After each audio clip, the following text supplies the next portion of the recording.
Hello. Welcome back to another week of Saturday Morning Stories. This week I have two stories picked out, and the first one is one of my absolute favorites. It is called More Bears by Kenn Nesbit with illustrations by Troy Cummings. Now, this is a story about the writing of a story, which I think works really well. More Bears. Once upon a time, there was a story. This story was a lovely story with absolutely no bears in it. Not a single bear anywhere. Then one day, more bears. What? Who said that? The author of the story looked around the room, wondering where those voices had come from. Were those the voices of children shouting? Then he went back to writing. As I was saying, this story had absolutely no bears at all. The author was very certain about this.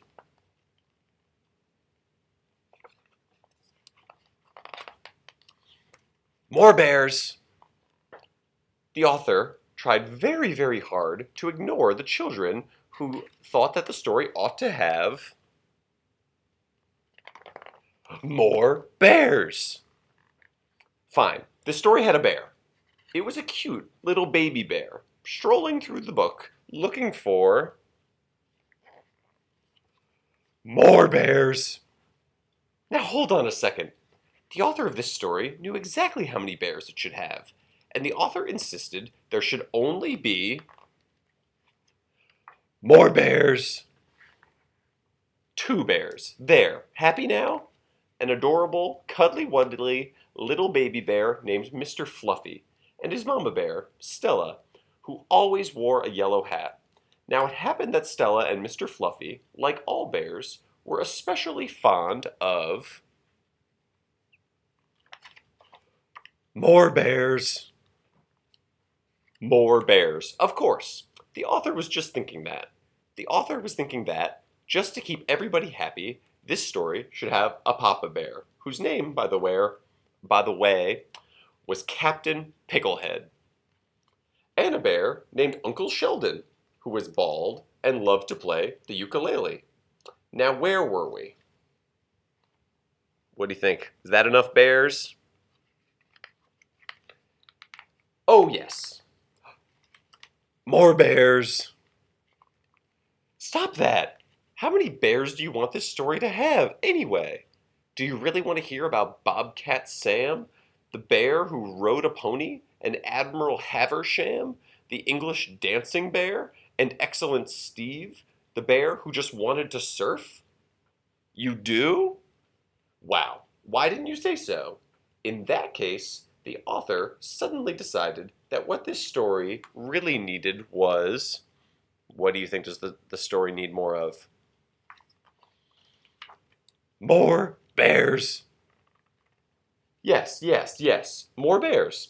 So the author added Astro Bear, who, by the way, was Bulgarian and always kept a hamster in his pocket, just in case.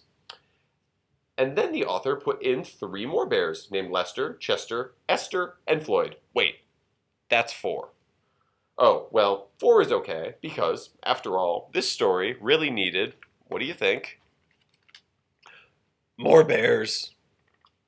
It needed a bear named Lucky Eddie, who juggled carrots, and a bear named Elbow, who wasn't very smart and always wore his underpants on the outside of his regular pants, and a bear named 123, which even the author thought was a strange name for a bear.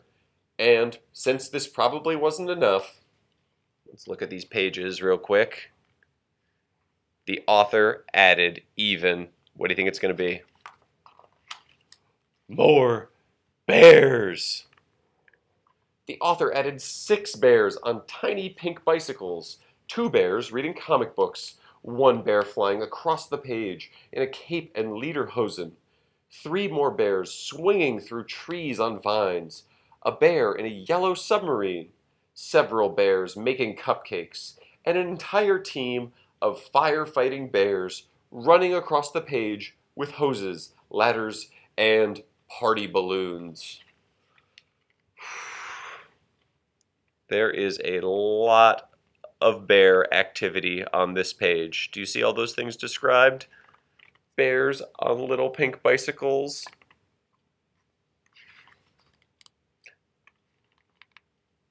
And that is the bear in lederhosen. More bears. There were bears hanging from the top of the page, bears sleeping in corners, and bears standing on top of other bears. There were so many bears in the story that they couldn't all fit on the page. This is getting a little bit ridiculous. What do you think? It was crowded, too crowded, so crowded that some bears started pushing other bears off of the page and arguing, which made the author grumpy. And when authors get grumpy, they start rewriting, changing the story. In fact, this author was so grumpy, he told the bears to leave. And they did. After all, this was the author's story. Look at that. The author's saying, "Get out of my story."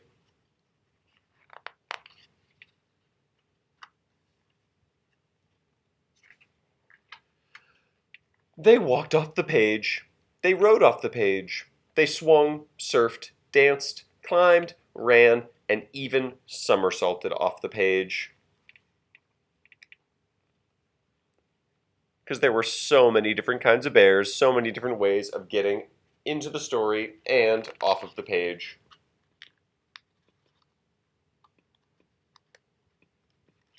Oh, this is the hardest page to turn. Sorry, everyone. At last, all the bears were gone, and the author smiled. Finally, the author had a story with no bears in it. A lovely story with not a single bear anywhere, just the way the author wanted it.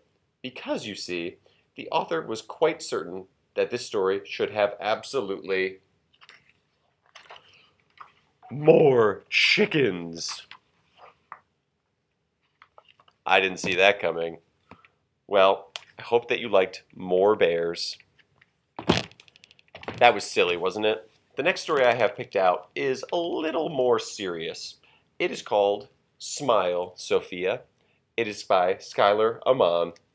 And Sophia loves dinosaur bones. But for some reason, grown-ups are always telling Sophia to smile. So, let's see what happens to Sophia. Smile, Sophia by Skylaar Amann. And this book is dedicated for all the girls who only smile when they want to. Sophia was smart, Sophia was strong, and Sophia was really good at digging holes.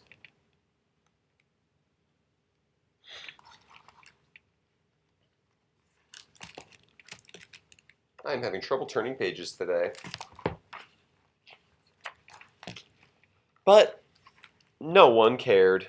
Everyone just wanted Sophia to smile.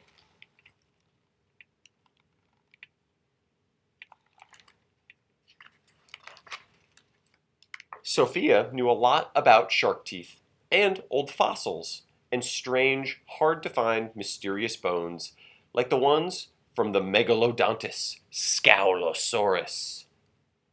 What she didn't know was why everyone wanted her to smile. There is no correlation between smiling and finding dinosaurs, Sophia says.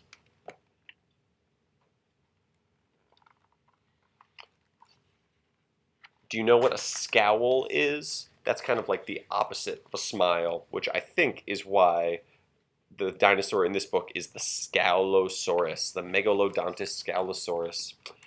Sophia was happiest when she was searching for the bones of her favorite dinosaur. But she wasn't going to smile just because the grown-ups told her to.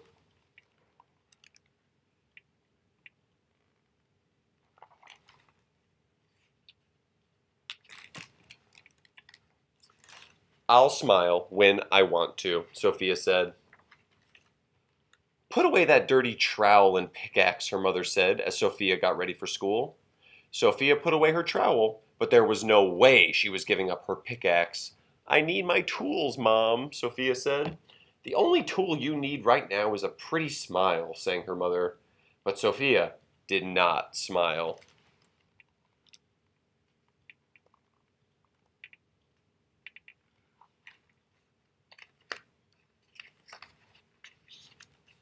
Oh no, I forgot about picture day, cried Sophia when she got to school. Smile, Sophia, said Mr. Blecky. No one likes an angry girl. He didn't understand dinosaur researchers at all.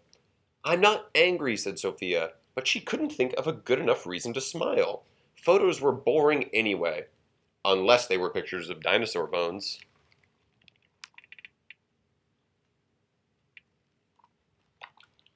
There's Sophia, not quite ready to smile.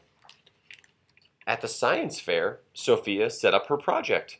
Dioramas made her happy, especially the ones with dinosaurs. But all the teacher noticed was Sophia's face. Smile, Miss Prim called out. We must welcome our audience. There's more to science than smiling, said Sophia, like adding to the collective knowledge of the world, for example. The teacher's saying, smile. Sophia's saying, come on. Let me just focus on dinosaur bones in my diorama. After school, the grown-ups' demands ran through Sophia's mind. The only tool you need is a smile, her mother sang. Smile for the camera, said Mr. Blecky. Welcome the audience with a smile, called Miss Prim. I'll smile when I have something worth smiling about, Sophia shouted.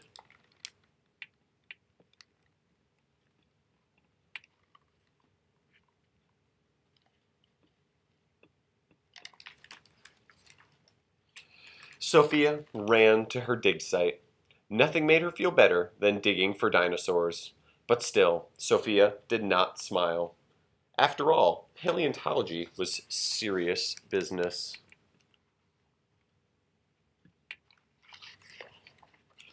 Sophia dug and dug and dug until her shovel hit something hard. It was an old, dirty, crooked, weird, strange, elegant, beautiful jawbone. Look at all that stuff in the ground. We're going to take a second to look at this picture. You can always pause it if you want. Eureka! Shouted Sophia. It's the majestic mandible of the Megalodontus Scalosaurus. At last, all that hard work. The Megalodontus Scalosaurus was known for being smart and strong and really good at digging holes. Sophia thought it was fascinating. How extraordinary, Sophia said. No scientist had ever found a complete Megalodontus Scalosaurus jawbone before, but now Sophia had. Contributing to the knowledge about dinosaurs. So then, only for herself and the majestic mandible of the Megalodontus Scalosaurus, Sophia smiled. So happy. And this book has lots of cool extra stuff in the back about dinosaurs and about science, and it's too much for us to read right now, but you can pause it and read it yourself or come to the library. Here's also the paleontologist toolkit, and take it out for yourself. It'll be on our new book display, or you can look it up in the catalog. I really hope that you liked our stories today. One was pretty silly, and Smile Sophia, I really like that story because it makes me think about how you need to find your own interests, and you also need to find joy where you can. So be sure to smile, not just because someone told you to, although that's okay too sometimes, but do it when you really feel joy.